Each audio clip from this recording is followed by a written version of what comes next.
Work and learn. Meet Light Meet Max. සක්‍රිය කර ගැනීමට MySLT app එකට log වෙන්න. Work and learn. Meet Light Meet Max. සක්‍රිය කර ගැනීමට MySLT app එකට log වෙන්න. Signal Deep Clean. ලොව අංක එකේ Tynex කෙඳිවලින් නිපදවා ඇත.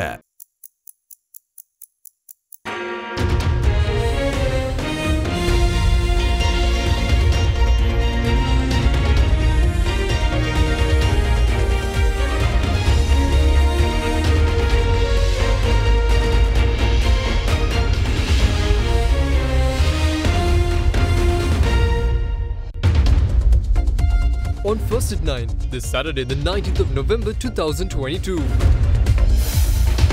Holistic consideration. Ministerial Consultative Committee on Investment Promotion says that the CBS Land Treasury should consider investment climate when negotiating with the IMF. Revisions. Fuel price to be revised only once, starting next month, says Minister of Power and Energy. Intensifying weather. Meteorology Department warns formation of a low-pressure zone in Bay of Bengal likely to intensify into a depression. From AdaDerana, this is AdaDerana First at 9 with Andrew Bernard. Live from Studio 24 in Colombo. Very good evening and welcome to AdaDerana 24's English News. I'm Andrew Bernard. Now in a top story for tonight, the Minister of Power and Energy, Kanchana Vijayasekara, announced today that the ministry will only revise fuel prices once a month instead of twice a month as previously done before. Now speaking at an event in Colombo today, the minister said that the decision was taken after owners of fuel stations stopped making advance orders by the 13th or the 14th, with the expectation of not making a loss in case of a downward fuel price revision. Minister of Power and Energy Kanchana Vijayasekara attended the 50th annual general meeting of the Petroleum Dealers Association that was held this morning. The association members representing all CPETCO and LIOC dealerships, representatives of CPC, LIOC, CPSTL and state banks participated at the event. We have had to cut down the petroleum budget from about 600 million to about 250 million, which has affected all your businesses. Financially, it's very difficult to operate a dealership. Financially, it's very difficult to cooperate or get any assistance with the banking system. The interest rates have gone up and the credit facilities that you have enjoyed for so many years, which are not offered to you by CPC anymore. So we've had to do that because we don't enjoy the same letters of credit or the credit facilities that we had received from our suppliers previously. But now I think we have managed to have some sort of discipline to our finances at CPC. The financial situation is getting better with that and with the new suppliers coming in. With the amendments that we have done to the Petroleum Special Provisions Act, we are hoping at least 3 or 4 more suppliers will be engaged in the business in the petroleum industry in Sri Lanka, which we are not planning to do by increasing the number of fuel stations. What we are planning to do is to share the amount of fuel stations that are already being operated by CPC, and there will be new fuel stations that will be operated by LIOC. The issue at hand is not the amount of fuel stations but the availability of fuel for the current fuel stations. So we understand that. So with that, we hope within the next 3 to 6 months that we'll be able to formulate a mechanism that we can provide the same amounts of fuel that we have been providing to all the dealerships in the past, which we had to cut down by at least about 50%. And also in terms of the dealer commissions, I would like to reiterate our commitment that a 3% commission will be given in the future as well. So we'll work towards making that a mechanism so that whether it be LIOC, CPC or any other supplier coming in, that every dealer has the same benefit, has the same mechanism to follow so that no one will be making financial losses. And once again, for everyone who has been involved in implementing the QR system, the National Fuel Pass, it's not an easy task to do. I know there are other requirements that come your way. That's why we've given 90% of the fuel that we distribute to be used on the QR system, and we have given a variation of 10% to be used on the discretion of the dealer or the manager, because we know that there are certain instances where there will be people who will need medical attention that needs to travel urgently, maybe tourism aspect, maybe other industries, maybe even during floods or earth slips where machinery needs more fuel. So we have given that discretion, but I sincerely request you to adhere to the 90% at least by all the dealers, so that we can all come out of this crisis together. මිල සූත්‍රය. අපි ගෝ 15 වෙනිදා සහ 15 වෙනිදා. ඒ මොනවාම සමහරකට බුදුමන්ලා අර ආර්ථික අවාසියක් වෙන නිසා සමහරට 14 වෙනිදා වෙනකට 13 වෙනිදා වෙනකට ඇනවුම් නොකර හිටියා.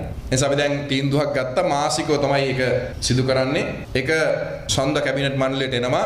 අපි අනිවාර්යයෙන්ම රාත්‍රී 12න් පස්සේ ඒක පැය කිහිපයකට පෙර වැඩි වුණත් අඩු වුණත් ඔබට ඒක දැනුවත් කරලා ඒ ක්‍රමවේදය ක්‍රියාත්මක කරන්න තමයි අපි එළඹෙන මාසෙ ඉඳලා බලාපොරොත්තු වෙන්නේ.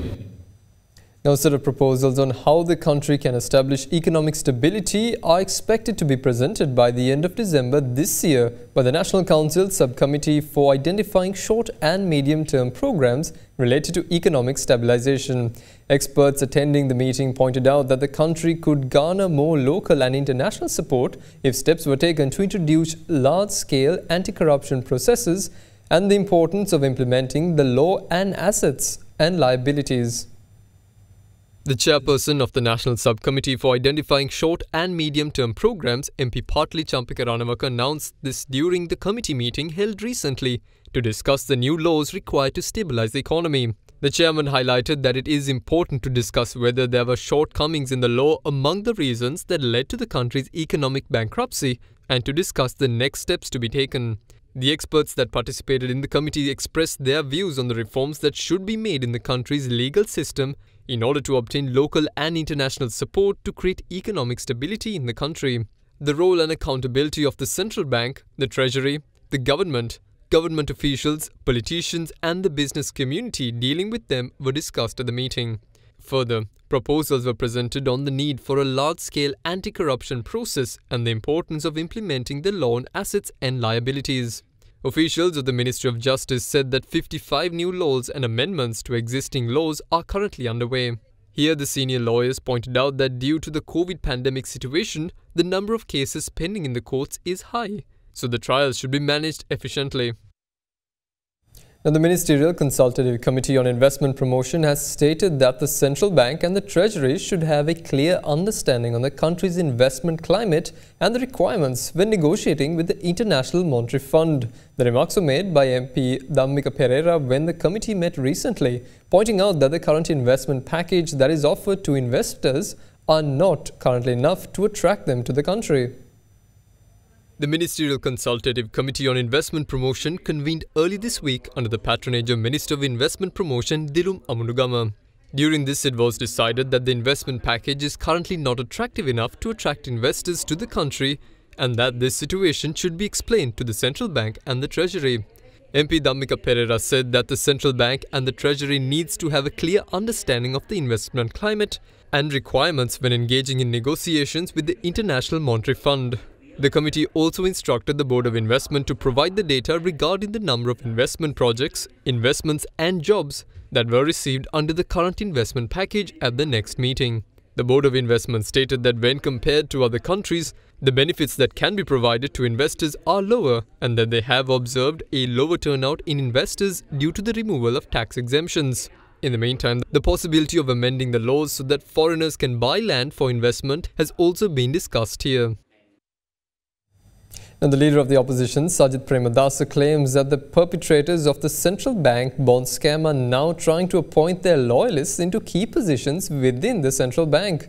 He said this during Parliament while urging the government to hasten the process of bringing legislation that strengthens the central bank's independency. මහ බැංකුවේ අධිපතිතුමා ඒ වගේම මුදල් අමාත්‍යාංශයේ ලේකම්තුමා භාණ්ඩාගාර ලේකම්තුමාගේ ක්‍රමවේද යෝජනා පිළිබඳව අපිට විවේචන තියෙනවා. ඒක වෙනම දෙයක්. හැබැයි ආර්ථිකය ස්ථායීකරණය කිරීම සඳහා ඒ අය යම් උත්සාහයක් ගන්නවා. දරු අගමැතිතුමත් හොඳින් දන්නවා මහ බැංකුව මහ දවල් කොල්ල කෑ. ඒ කල්ලිය දැන් මාන බලනවා කොහොම හරි තමන්ගේ ගජමිතුරන් කොට්ටාසය මහ බැංකුවට දාගන්න. විශේෂයෙන්ම ගරු අගමැතිතුමා එවකට විපක්ෂයේ ඉන්නකොට මහ බැංකු මංකොල්ලය ගැන කරපු කතාව ආපහු රීවයින් කරලා බලන්න කියලා මම ඉල්ලීමක් කරනවා. කරුණා කරලා මහ බැංකුව ස්වාධීන කරන අනපනත් ටික ඉක්මනින්ම පාර්ලිමේන්තුවට ගෙනෙන්න. එක මහ බැංකුවයි රටක තියෙන්නේ. ඒ ශක්තිමත්ව ආරක්ෂා කොට ඉදිරියට ගෙන යාමට අවශ්‍ය නීති කැටුම්පත සම්මත කිරීමේ ක්‍රියාමාර්ගයට මනින් ගමන් කරන්න බලාපොරොත්තු වෙනවා. මහා බැංකුව හොරකමේදී කළ කතාව රීප්ලේ කරලා අහගන්න කියලා මං කීප සැරයක් රීප්ලේ කරා. ඒකේ වැරද්දක් නැහැ. මගේ කතාව රීප්ලේ කරලා අහගන්නවා වගේම ඔබතුමාලා මේ දා අමාත්‍ය මණ්ඩලේ හිටපු ඔබතුමාලා කරපු කතාවලත් රීප්ලේ කරලා අහගන්නවා නම් වඩා හොඳයි. ඔව් අපි රීප්ලේ කරා එක පාරක් නෙවෙයි දෙපාරක් නෙවෙයි දහස් වතාවක් රීප්ලේ කරලා තමයි අපි සමගි ජන බලවේගය කියලා පක්ෂයක් හැදුවේ. ස්තුතියි. Now stay with us to find out how a low-pressure zone developing in the Bay of Bengal would be developing into a depression in the next 48 hours. Stay with us to find out more details on this development after this short commercial break.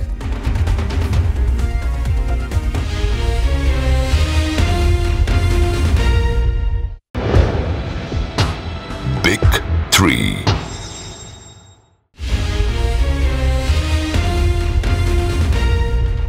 Welcome back. Now the State Finance Minister Ranjit Siambalapitiya says that the cess tax proposed in the 2023 budget is not applicable to stationery items and equipment used by school children.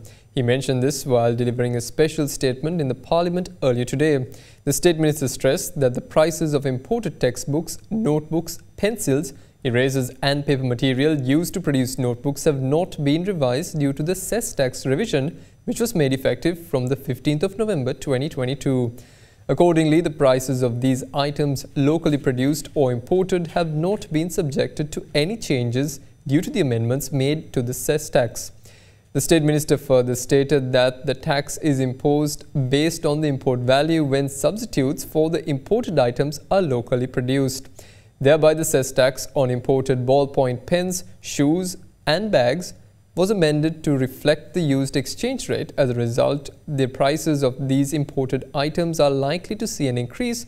However, the prices of locally produced stationery items have not been raised, Siambalapitiya said. Now, President Ranil Wickremesinghe has assured immediate solutions to land, housing, health, irrigation and agriculture-related issues in the northern province. The head of state also said that the committees would be appointed at the provincial level to resolve land issues in the areas. He made these remarks at a district development committee meeting in Vaunia earlier today. Earlier today, the President participated in the District Development Committee meeting held at the Vaunia District Secretariat. At the meeting, the President assured that 8 committees will be appointed at the provincial level to solve land issues in the north and the south. President Ranil Wickremesinghe also stated that all measures would be taken to improve the living conditions of the people by providing prompt solutions to the problems arising in various fields in the northern province, and said that he expected the supportive hands of parliamentarians of the northern province in this endeavour.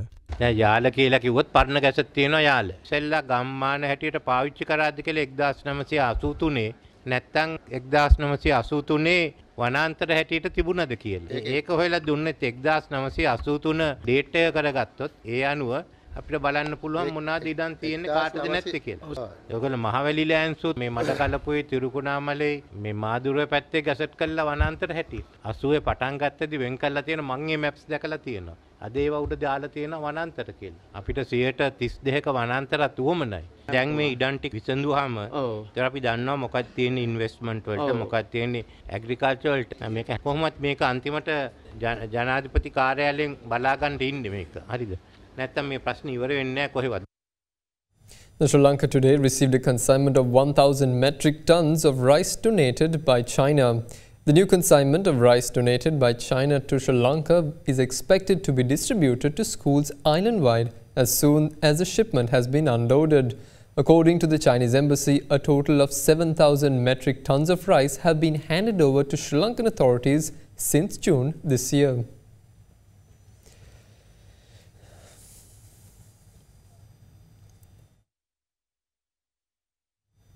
Now, the Department of Meteorology says that a low-pressure area in the southeast Bay of Bengal is highly likely to intensify into a depression over the next 48 hours. It is expected to move west-northwestward closer to the northern coast of Sri Lanka and towards Tamil Nadu area by the 20th and 21st of November. According to the Department of Meteorology, the weather condition is likely to lead to showers at times in eastern province, while fairly heavy showers above 50 mm can be expected in some places. Speaking about the impact of the low-pressure area to Sri Lanka, Director of Forecasting of the Department of Meteorology, Dr. Shiromani Jayawardena said that fair weather is likely for most areas of the country, with a few exceptions, while warning the naval and fishing community on showers or thunder showers which will occur at times in the deep and shallow areas off the coast extending from Kankasanthore to Batiklo via Trincomalee.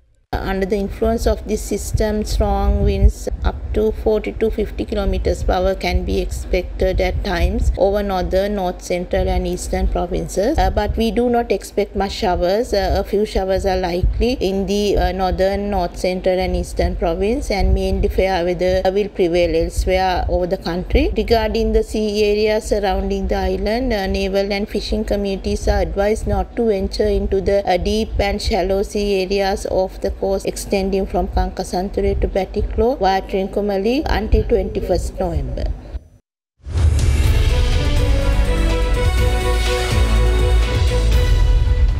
Welcome back. In your business news, the Minister of Plantations and Industries, Ramesh Patharana, says that they have taken steps along with the Tea Board and the Tea Smallholders Association to educate growers on how they can improve the productivity of their crops and raise their yield.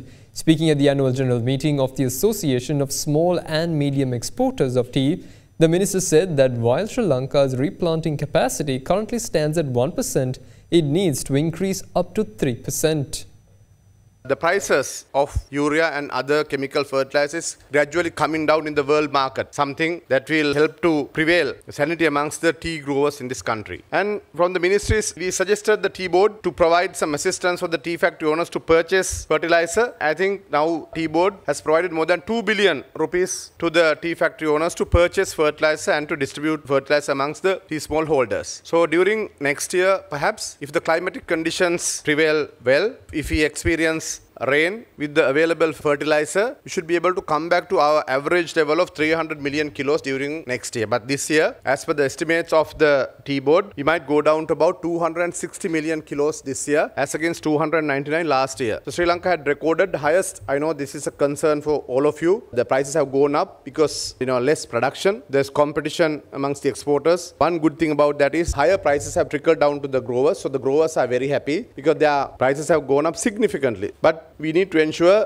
that we grow more in Sri Lanka. Hopefully that average value would return next year. But Anil is also here. So you are working along the tea roadmap, but I'm a little worried that we might not be able to meet certain targets in the roadmap of ours. The quantities were going down gradually from 2013. We have recorded highest level of tea production in this country in 2013 with 340 million kilos. They've gone down due to many different reasons. Fertilizer is one. Our soil quality has gone down a lot, and our basic planting material is of low quality, and also some of the lands are abundant now. That's why contributions from the regional plantation companies have gone down to about 23%. There is no proper replanting and new planting. To address some of those grievances, with the help of the tea board and also with the help of the CTTA, we initiated certain mechanisms. One thing is to have, to establish 1,000 nursery programs. We started that one. Most of these nursery programs are doing well. There's good quality planting material available. Unfortunately, people didn't have that desire to go ahead and plant new during 2021 because of this fertilizer issue. But now, with the higher prices, people have come back to the fields. They have started growing more. More importantly, with the help of the tea board and also with the help of the TSHDA, Tea Smallholders Authority, we try to educate growers about improving their productivity. Sri Lanka records one of the lowest tea productivity in the region, in the world for that matter. We get about 350 kilos per month per acre, which is one of the lowest in tea producing countries, whereas Kenya gets about 450 and also India is of about 400 kilos per acre. So our productivity is much lesser. So we need to provide necessary knowledge. We have to impart that knowledge amongst the tea growers to ensure that we produce more, and also to facilitate new cultivations. We have introduced direct planting mechanisms rather than waiting for the subsidy for 2.5 years to 3 years, which takes a long time. So our replanting as at now lies at a level of about 1%, whereas we need about at least 3%. The oil prices dropped by more than $2 a barrel yesterday, on track for a second weekly decline due to concerns about weakened demand in China and further increases to US interest rates. The slip comes subsequent to crude coming close to record highs earlier this year as Russia's invasion of Ukraine added to already existing worries of the pandemic-affected global economy. Brent crude was down 3.1% at $86.96 a barrel by 1:20 p.m. EST yesterday, having touched its lowest level since September 28th at $85.80. US West Texas Intermediate crude was down 3.2% at $79.01. Both benchmarks are heading for a second weekly loss, with Brent on track for a decline of about 9% and WTI heading for a setback of 10.5%. As part of the rout, the market structures of both oil benchmarks shifted in ways that reflect dwindling supply concerns. China, which sources say is looking to slow crude imports from some exporters, has seen a rise in COVID-19 cases, while hopes for a less aggressive US rate hike have been dented by remarks from some Federal Reserve officials this week. As the European Union's ban on Russian crude looms on the 5th of December, the prospect of more barrels from Russia pressuring the crude oil market also weighed on futures prices. Meanwhile, recession concerns have dominated this week, even with a tightening of supply by the Organization of Petroleum Exporting Countries and its allies together, known as OPEC+. Now, according to calculations by the US Commodity Futures Trading Commission data released yesterday, the US dollar's net positioning turned net short for the first time since mid-July 2021. The value of the net short dollar position amounted to $10.5 million in the week ended on the 15th of November from net longs of $2.36 billion in the previous week. Investors have turned bearish on the dollar after a tamer than expected US inflation report for October that came out on the 10th of November, supporting expectations that the Federal Reserve could slow its tightening pace. That report was the strongest indication yet that inflation may be turning the corner. For the month of November, the dollar has so far fallen 4%, on pace for its largest monthly decline since September 2010. The euro's net long position meanwhile rose to 112,666 contracts, their largest since June 2021. In a recent research report, Barclays said the euro is underpinned by sufficiently improved gas and oil supplies, with shortages no longer a risk factor constraining production. In the cryptocurrency market, Bitcoin futures net long position rose to 571 contracts in the week ended on the 15th of November from 18 the previous week. This week's net longs were the largest since October 11th. These developments took place in the crypto market following the collapse of digital asset exchange FTX. The European markets and US stocks closed higher yesterday as investors continue to assess the trajectory of monetary policy. These market movements came subsequent to tough statements made by the US Federal Reserve officials on new developments in the Ukraine-Russia conflict and the announcement of a new fiscal strategy in the United Kingdom.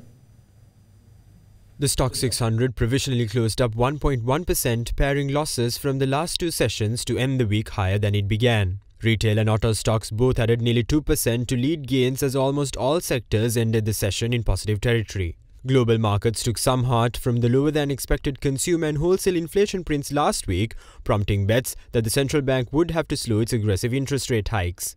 However, St. Louis Federal Reserve President James Bullard said earlier this week that the policy rate is not yet in a zone that may be considered sufficiently restrictive. Bullard suggested that the terminal federal funds rate could reach the 5% to 7% range, higher than the market is currently pricing. Global investors are closely tracking key economic data points for hints as to how central banks around the world will act as they look in to rein in inflation. The European blue chip index closed lower in the previous session amid the fallout from a missile hitting Polish territory. Meanwhile, the UK announced a new fiscal strategy centered on tax hikes and spending cuts as the government looks to plug a massive gap in its public finances.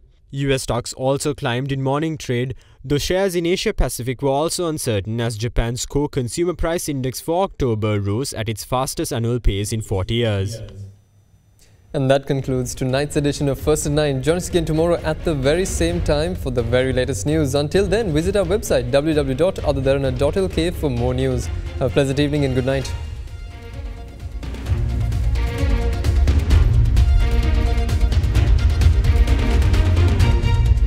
For news and information you can trust 24 hours a day, visit AdaDerana.lk.